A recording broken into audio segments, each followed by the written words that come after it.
Hi friends, welcome to Jaya's garden. எல்லோரும் எப்படி இருக்கீங்க? நல்லா இருக்கீங்களா? நான் நல்லா இருக்கேன். நம்ம வீக்கெண்டுக்கு வந்துட்டோம். ஸோ இன்றைக்கி ரொம்ப ஃப்ரீயாக ஹாயாக இருந்துச்சு. இப்போ தாங்க நான் மாடிக்கு வந்திருக்கேன். இன்னும் தண்ணியெல்லாம் ஊற்றலை, மெதுவாக ஊற்றிக்கலாம் அப்படின்னு சொல்லி கொஞ்சம் அப்படியே என்ன சொல்கிறது, ஹாயாக வந்துட்டேங்க. சரி, காலையில் வந்த உடனே காலையிலேயே சித்தாந்தமா அப்படின்னு கேட்காதீங்க. ஒரு சின்ன விஷயத்தை பற்றி தான் உங்ககிட்ட நான் பேச போகிறேன். அதுக்கு முன்னாடி நீங்கள் சேனலை சப்ஸ்கிரைப் பண்ணலை அப்படின்னா சப்ஸ்கிரைப் பண்ணிக்கோங்க. ஜெயாஸ் கார்டன் சேனலை அப்படியே பக்கத்தில் இருக்கக்கூடிய பெல் ஐக்கானை ஆல் ஆப்ஷன் போட்டு வச்சுக்கோங்க. வாங்க வீடியோக்குள்ளே போகலாம். கண்டிப்பாக இந்த சித்தாந்தம் உங்களுக்கும் உங்களோட வாழ்க்கையில் நடந்திருக்கலாம். அதை பற்றியும் நீங்கள் கமெண்ட் பாக்ஸில் சொல்லலாம், ஓகேங்களா? அதாவதுங்க, ஒரு பிரச்சனை வருது, இல்லை நம்மளை யாராவது ரொம்ப ஹர்ட் பண்ணுறாங்க, இல்லை நம்ம பண்ணாததை பண்ணணுன்னு சொல்கிறாங்க, இல்லை பண்ணினதை பண்ணலைன்னு சொல்கிறாங்க. இந்த மாதிரி நமக்கு ஏதாவது ஒரு பிரச்சனை நடந்தால் நீங்கள் அதை எப்படி சமாளிப்பீங்க? எப்படி அதிலேருந்து மீண்டு வருவீங்க? ஏன்னா எல்லோரும் மனுஷங்க தானே, எல்லாருக்கும் கவலைகள் வரும் தானே, எல்லாருக்குமே ஹர்ட் ஆகும் தானே.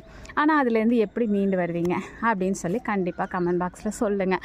ஆனால் நான் எப்படி மீண்டு வருவேன் அப்படிங்கிறத உங்ககிட்ட சொல்ல வேணாமா? நீ பாருங்கள், இதெல்லாம் நேற்று உட்காந்து எடுத்து வச்சுருக்கேன். கீழே தட்டி இவங்களை இது பண்ணணும் அப்படின்னு சொல்லிட்டு மண் கலவை போடுறதுக்காக. ஆனால் நேற்று இந்த வேலையெல்லாம் பார்க்க முடியாமல் போயிடுச்சு. நேற்று மாடிக்கே வரலைங்க. எப்படி நான் சொல்லுங்கள், நான் எப்படி தெரியுமா, என்னோடய வாழ்க்கையில் என்ன நடந்தாலும், எவ்வளோ பெரிய கவலை, எவ்வளோ அவமானங்கள், எவ்வளோ பிரச்சனைகள் வந்தாலும், அது ஃபேமிலியாக இருக்கட்டும், இல்லை வேலை பணிபுரிகிற இடமாக இருக்கட்டும், இல்லை ஃப்ரெண்ட்ஸ் சர்க்கிளாக இருக்கட்டும், எதுவாக வேணால் இருக்கட்டும், நான் எப்படி ஒரு பிரச்சனையை சமாளிப்பேன், அது எப்படி நான் எடுத்துக்குவேன் அப்படிங்கிறத உங்ககிட்ட நான் ஷேர் பண்ண போகிறேன். உங்களுக்கு அது பிடிச்சிருந்தது அப்படின்னா கண்டிப்பாக நீங்களும் உங்கள் வாழ்க்கையில் எடுத்து பாருங்கள். என்னோடய வாழ்க்கையில் நான் அப்படி எடுத்துக்கிட்டதுனால இந்த 52 வயசு வரைக்குமே என்னால் சக்ஸஸ்ஃபுல்லாக எல்லாத்தையுமே ஹேண்டில் பண்ணி நல்லா வர முடியுதுங்க. ஸோ அதனால தான் நான் உங்களுக்கு அதை கற்றுக் கொடுக்கணும்னு முடிவு பண்ணினேன். பிடிச்சிருந்தா எடுத்துக்கோங்க, சரிங்களா? இல்லைன்னா கடந்து போங்க, ஒன்றும் பிரச்சனை இல்லைங்க.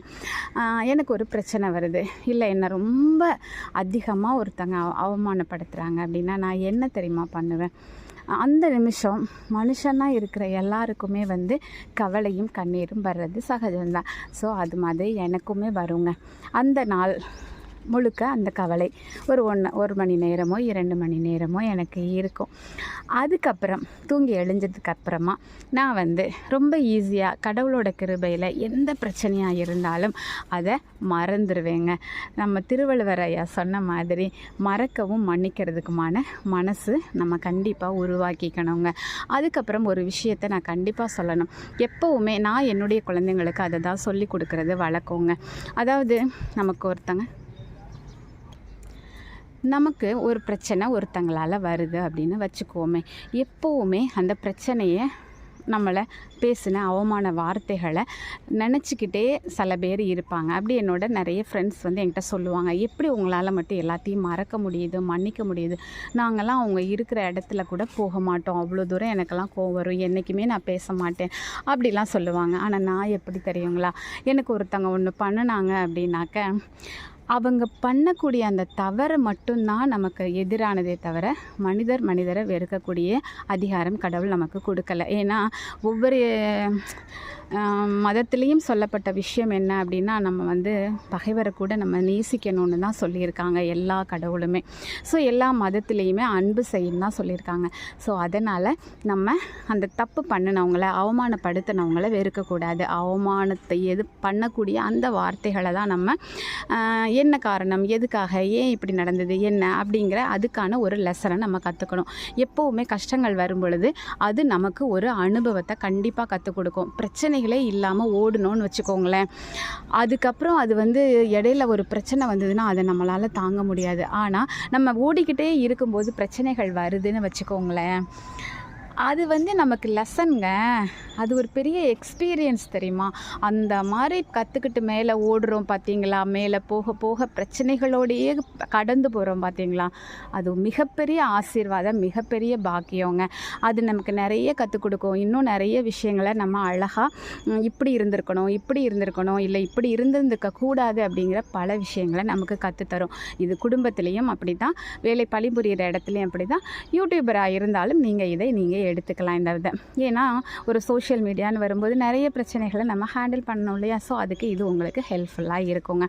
அதுக்கப்புறம் இன்னொரு விஷயம்ங்க, ஒரு விஷயம் சொல்லிட்டேன்னா ரெண்டாவது ஒரு விஷயம் நான் என்ன பண்ணுவேன் அப்படின்னா, உதாரணமாக ஒரு விஷயத்தில் நம்ம ஹர்ட் ஆகிருக்கோம் அப்படின்னா, எந்த விஷயத்தில் பாதிக்கப்பட்டோமோ அந்த இடத்துல நம்ம உயர்ந்து காட்டணுங்க. ஆனால் அந்த யார் நம்மளை ஹர்ட் பண்ணாங்களோ அவங்கள வெறுக்கக்கூடாது. இன்னா செய்த நான் அடிக்கடி என் பிள்ளைங்களை என்னுடைய பிள்ளைங்கக்கிட்ட நான் சொல்கிற வார்த்தை, இன்னா செய்தாரை ஒருத்தல் அவர் நாண நன்னயம் செய்து விடல். எப்போவுமே நமக்கு கெடுதல் பண்ணவங்களுக்கு நம்ம நல்லது செய்யணும், நம்மளை அவமானப்படுத்தினவங்களுக்கு நம்ம ஏதாவது நல்லது செய்யணும். நல்லவங்களாம் நடிக்கிறது அப்படிங்கிறது காலம் அதை காமிச்சு கொடுத்துருங்க. காலம் ரொம்ப என்ன சொல்கிறது, ரொம்ப கிஃப்ட்டு நமக்கு காலம். நமக்கு அது யார் யார் எப்படி அப்படிங்கிறத நான் பேசுகிற வார்த்தைகள் எப்போவுமே நல்லதாவோ கெட்டதாவோ மக்கள் மனசில் போகாது. இப்போ நான் ரொம்ப நல்லவளாக நான் பேசுகிறதுனால நான் நல்லவன் நீங்கள் எடுத்துக்க மாட்டீங்க. கண்டிப்பாக நான் யார் அப்படிங்கிறது காலம் எல்லாத்தையுமே புரிய வைக்கும். அதுதானே உண்மை. ஸோ அதனால் நீங்களும் உங்களுக்கு ஒரு பிரச்சனை வந்துச்சு அப்படின்னாக்க காலம் அது எல்லாத்தையுமே பார்த்துக்கும் அப்படிங்கிற நம்பிக்கையோட, எது உண்மையோ அதுதான் வெளியில் வரும் அப்படிங்கிற நம்பிக்கையோட பிரச்சனைகள் வரும்போது பொறுமையாக, துவண்டு போகாமல், யாரையும் வெறுக்காமல், அமைதியாக கடவுள்கிட்ட மட்டும் ஒரு சொட்டு கண்ணீர் விட்டுக்கிட்டு, மனுஷங்க யார்கிட்டையுமே எதையுமே கலந்துக்காமல் அமைதியாக இருங்களேன். உங்களுக்கான காலம், உங்களுக்கான மன அமைதி ரெட்டிப்பாக கடவுள் கொடுப்பாரு. பிரச்சனைகள் வருது அப்படின்ன உடனே எங்களுக்கு ஒரு பாடத்தில் நான் ஒரு கவிதையில் படிச்சிருக்கேன்.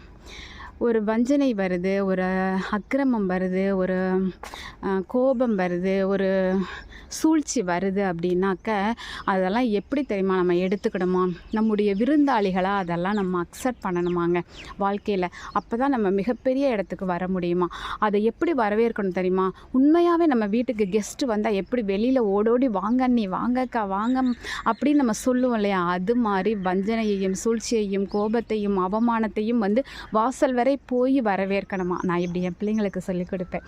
அது எப்படி சாத்தியப்பட பழக்கணுங்க நம்மளை.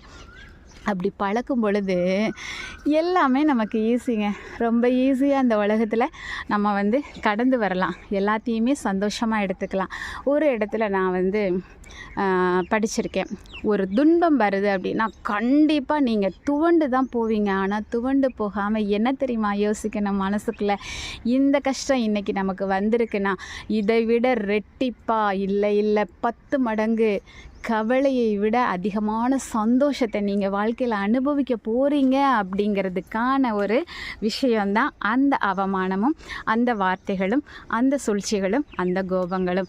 ஸோ சந்தோஷத்தை ரொம்ப அதிகமாக பெற போகிறோம். அதற்கான ஒரு சின்ன இது சரிங்களா? ஒன்றும் இல்லை, ஒரு சின்ன கசப்பை சாப்பிட்டுட்டு அதுக்கப்புறம் இனிப்பு சாப்பிட்டு பாருங்களேன். இனிப்பு தேவாமிர்தமாக இருக்குங்க. ஸோ கசப்பு வாழ்க்கையில் தேவை அப்படின்னு நான் எடுத்துக்குவேன் எப்போவுமே.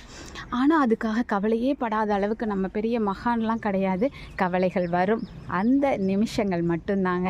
அதுக்கப்புறம் அதை ஈஸியாக கடந்து அதுக்காக ஓட ஆரம்பிப்பேன். அதுக்காக கடவுள் உயர்த்துற அந்த திசையை நோக்கி ஓட ஆரம்பிப்பேன். நீங்கள் எப்படி அப்படின்னு சொல்லிட்டு கமெண்ட் பாக்ஸில் சொல்வீங்களா?